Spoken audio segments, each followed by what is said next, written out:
বোর্ডে দুটো উৎপাদক লেখা আছে, আমরা কিভাবে এটাকে ভাঙাবো। প্রথমে আমাদের যে কাজটা করতে হবে, এই কর্নারে যে দুজন আছে তাদেরকে গুণ করে নিতে হবে কত হয় গুণফল। এখানে আছে মাইনাস, এখানে আছে প্লাস, তার মানে প্লাসে মাইনাসে মাইনাস 15 দুগুণে 30 এক্স স্কোয়ার। তো এটাকে আমাদের এমনভাবে ভাঙতে হবে যেন যোগ বিয়োগ করলে মাঝখানেরটা পাই আর গুণ করলে এটা পাই। তাহলে 30কে আমরা 5 এবং 6 উৎপাদকে যদি ভাগ করি তাহলে 5 6 30।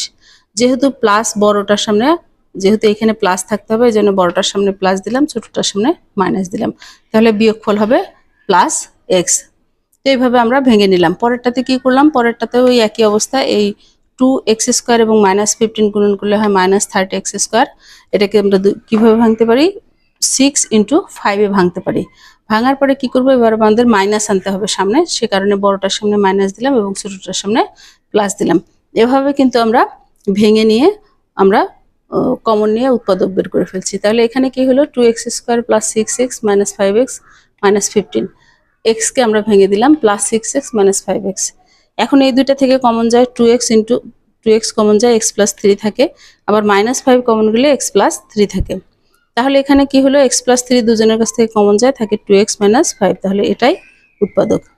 পরেরটাতে আবার কি হলো, 2x square minus 6x plus 5x আমরা লিখলাম -15। তাহলে এখানেও 2x কমন যায়, x মাইনাস 3 প্লাস এখান থেকে 5 কমন যায়, x মাইনাস 3, আবার x মাইনাস 3 কমন গেলে 2x প্লাস 5, এটাই কিন্তু উৎপাদক নির্ণয় হয়ে গেছে।